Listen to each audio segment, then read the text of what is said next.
तो मनुष्य की जो सहज स्वाभाविक स्थिति है, उसकी संवेदन शक्ति, उसकी विचार शक्ति, उसकी निर्णय शक्ति, उसकी विवेक शक्ति जैसे शून्य में चली गई, बिल्कुल शून्य हो गई, क्योंकि अहंकार ने अपना स्थान बना लिया।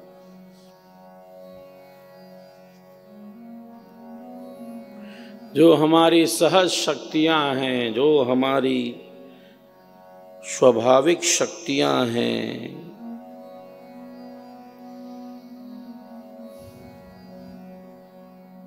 उनका उन्नयन, जो आत्मा की स्वाभाविक शक्तियां हैं, धर्म इसी में हमें प्रतिष्ठित करता है। प्रतीक्षमा दमोस्तेयम शौचम इंद्रिय निग्रह धीर विद्या सत्यम अक्रोधो दशकम धर्म लक्षणम।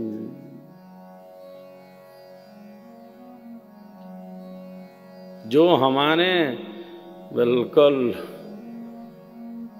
अध्यात्म और कुछ नहीं, स्वभावोध्यात्म उच्यते। अरे अपनी तरफ लौट जाओ, स्वयं की तरफ लौट आओ, आत्मा की तरफ लौट आओ। आत्म विस्मृति ना हो, आत्म विस्मृति ही तो दुख का कारण है। लौट आओ अपनी तरफ, खुद की तरफ लौट आओ, स्वयं की तरफ लौट आओ। धर्म इसीलिए है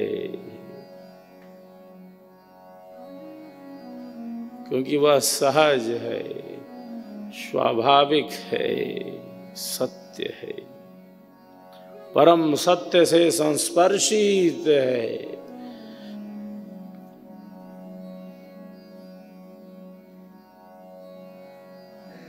आत्मा की ध्वनि, स्वयं की ध्वनि। लौट चलें स्वयं की तरफ, जो है उसका अनुभव कर ले। जो भूला है वो है, स्मृति नहीं है, उसका अनुभव करना है।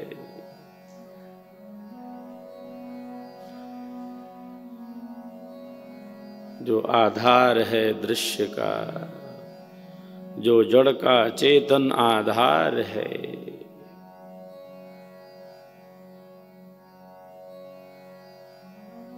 तो धर्म हमें कर्तव्य और अकर्तव्य में स्थित करता है। वही अंतर डाल देता है, अंतर करता है वो। ये मानवता है, ये मानवता नहीं है, ये जड़ता है, ये पशुता है। धर्म का यही कार्य है। और प्रतिदिन नित्य प्रति इसका संचय, यही तो आंतरिक धन है। बाहर के धन से बाहर की वस्तुओं का क्रय करते हैं।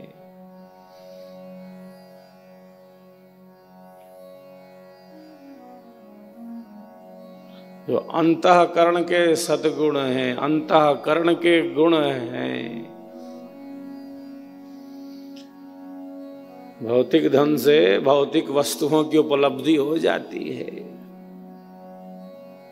जाओ मार्केट से जो सामान लाओ, दे दो ना, इतना पैसा में मिल जाएगा, लेके आओ। भौतिक वस्तुओं से, भौतिक पदार्थों की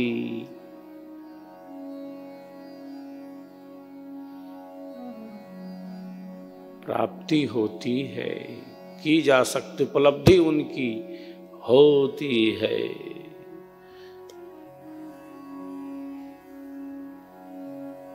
भौतिक धन से। आंतरिक धन से क्या क्या हो सकता है? अंतःकरण के सद्गुणों से क्या क्या हो सकता है?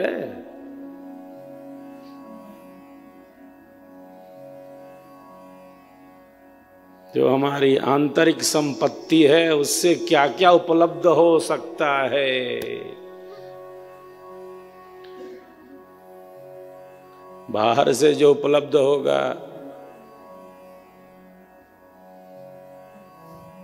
सदा है क्या, रहेगा क्या? इसकी क्या स्थिति होगी? जो आंतरिक सद्गुण है काल नहीं मार पाएगा, समय नहीं मार सकता,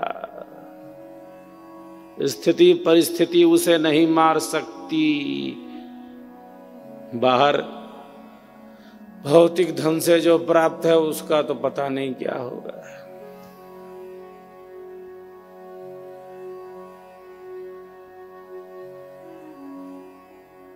वो तो आता है और जाता है, चला जाता है।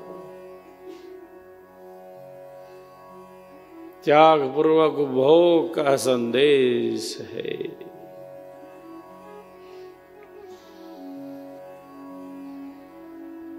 आंतरिक धन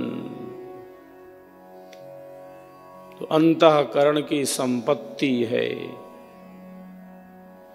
ऐसे धर्म का संचय और नित्य प्रति इसका संचय योगी का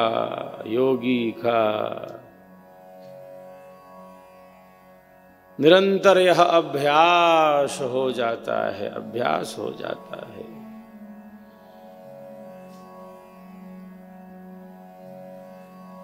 सम दम दीक्षा समाधान उपरति श्रद्धा,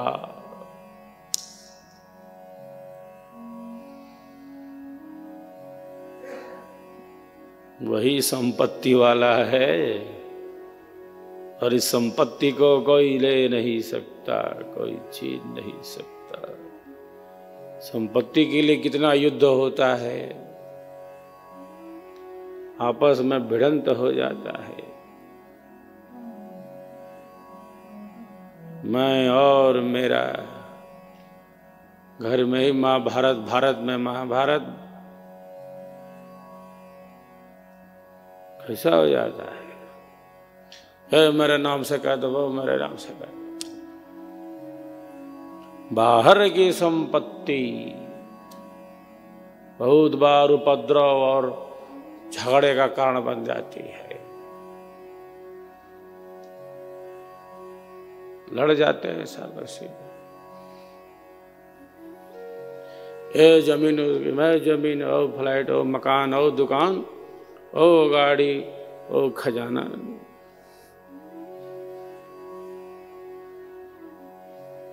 टकराव बढ़ जाता है, अनियंत्रण बढ़ जाता है। एक तरफ उसके लिए युद्ध करेंगे, फिर के साथ लग करेंगे, भैया तो भी युद्ध कर लो पहले।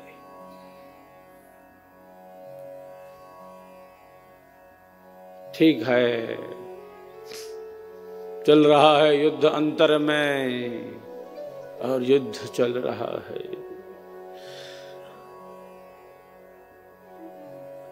जो स्वाभाविक स्थिति है,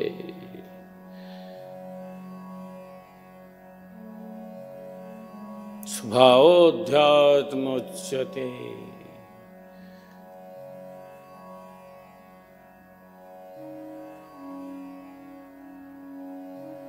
खुद की तरफ लौट चलें। मैं कौन हूं इसका अनुभव तो कर सके। जीवन जो है उसका अनुभव तो कर सके। जीवन और सत्य भिन्न भिन्न नहीं, जीवन और सत्य दो नहीं। जो जीवन को समझना चाहते हैं, इसका मतलब सत्य को जानना चाहते हैं, सत्य को समझना चाहते हैं, जो खुद को जानना चाहते हैं, जो स्वयं को समझना चाहते हैं, इसका मतलब सत्य क्या है इसका ज्ञान प्राप्त करना चाहते हैं, जीवन की गहराइयों में उतरना चाहते हैं। मेरा तुम्हारा मैं तू यह वह, इससे परे होना चाहते हैं। जो है उसका अनुभव करना चाहते हैं, जो है उसका अनुभव, जो अस्थिर है, जो मिटने वाला है, जो हर क्षण बदल रहा है और प्रतिपल बदल रहा है।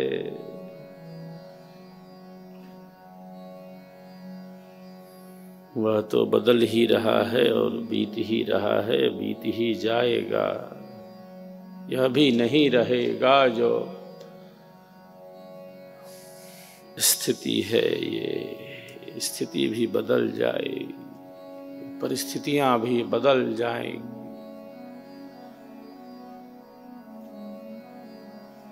जब अहंकार है तब केवल अहंकार अंधकार है क्या? ईर्ष्या की भावना है, द्वेष की भावना है, द्वेष नहीं कर सकते, घृणा नहीं कर सकते, घृणा नहीं कर सकते। अंतःकरण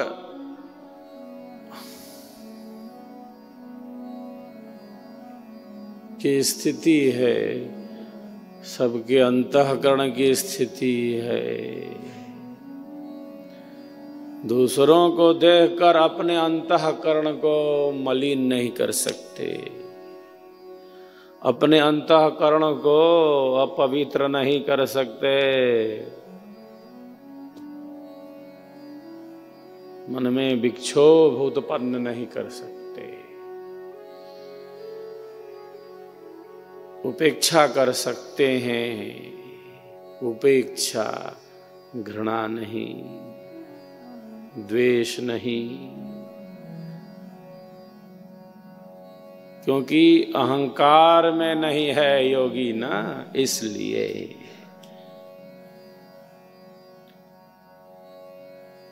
पापी से भी घृणा नहीं है, पाप से है, निंदित कर्मों से।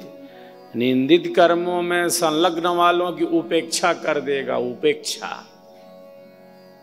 जिससे घृणा कर रहा है उसमें भी आत्मा है, और आत्मा के अंदर अंतरात्मा रूप से परमात्मा स्थित है। इससे घृणा करेगा, कहाँ घृणा करेगा? सर्वभूतेषु चात्मानं ततो न विजुगुप्सते। किससे घृणा करेगा? किससे युद्ध करता चलेगा? कब कब अपने अंतःकरण को दूषित करता चलेगा? सबको सुधार नहीं सकता, स्वयं के ही अंतःकरण को शुद्ध करना है। दूसरे के चक्कर में खुद का अंतःकरण बिगड़ जाए तब क्या होगा?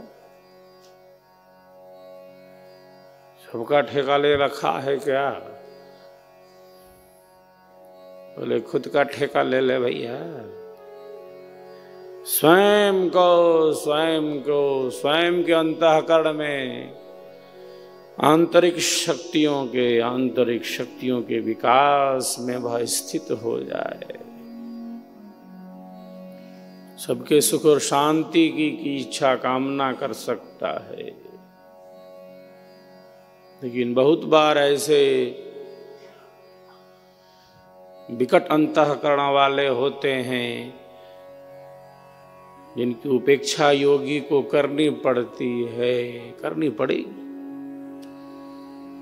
घृणा उनसे भी न करें, घृणा न करें, द्वेष न करें, क्योंकि घृणा और द्वेष की भावना बढ़ेगी, इसका मतलब कि आपका अंतःकरण अभी पवित्र नहीं हुआ है। आप अहंकार में हैं। अहंकारी ही दूसरे से घृणा करता है और द्वेष करता है। जिससे करता है उसमें भी तो आत्मा है। जिसे हम खूब बुरा बुरा कहते हैं, बुरा समझते हैं, बहुत खराब है, तो आत्मा नहीं है क्या? और आत्मा के अंदर अंतरात्मा रूप से परमात्मा स्थित है। सुधार हो सकता है। कैसे कैसे का हो गया सत्संग से, बुरे से बुरे कहां से कहां पहुंच गए। मन में इतनी शक्ति है, इस शक्ति को साध कर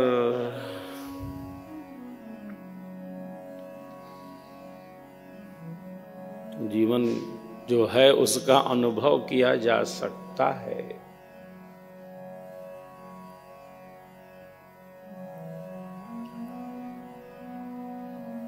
दुखी जनों के प्रति करुणा का भाव। आपको दुखी नहीं होना है।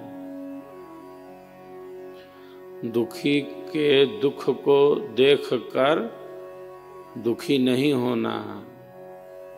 कैसे उसका दुख दूर हो, ये काम करना है।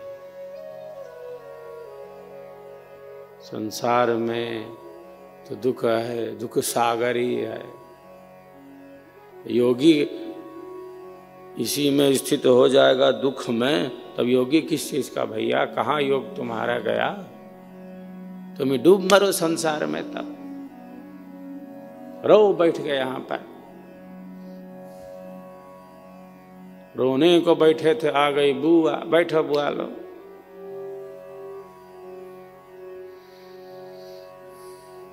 कैसा योगी? किस बात का योगी है वो? जब संसार के सुखों दुखों में इतना आसक्त है, उसकी दृष्टि समत्व नहीं है,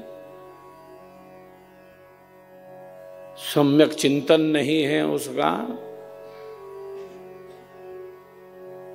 सम्यक दर्शन संपन्न कर्म भिन्न निबध्यते, दर्शनेन विहीनस्तु संसारम प्रतिपद्यते। जब डूबा है तो योगी कैसा? कर्म योगी है कि कर्म भोगी? भोगो तब भोगी है तो भोगो, रो बैठकर।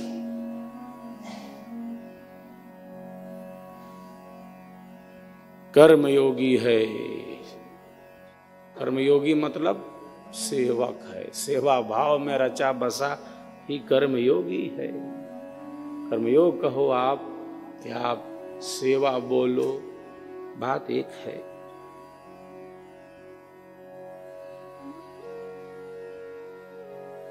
क्योंकि बंधन नहीं है वहां। दुखी के दुख को कैसे कम कर सकते हो, ये सोचना है। करुणा कर सकते हैं, दुखी नहीं हो सकते। अपने चित्त को, अपने अंतःकरण को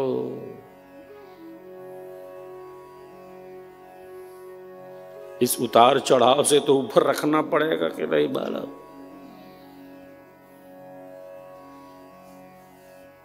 ऐसी श्रेष्ठ स्थिति, ऐसा विवेक ज्ञान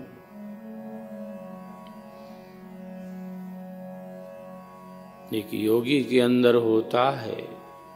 योगी का लोक व्यवहार है, दुनिया में रहना किस तरह, संसार में जीना किस तरह।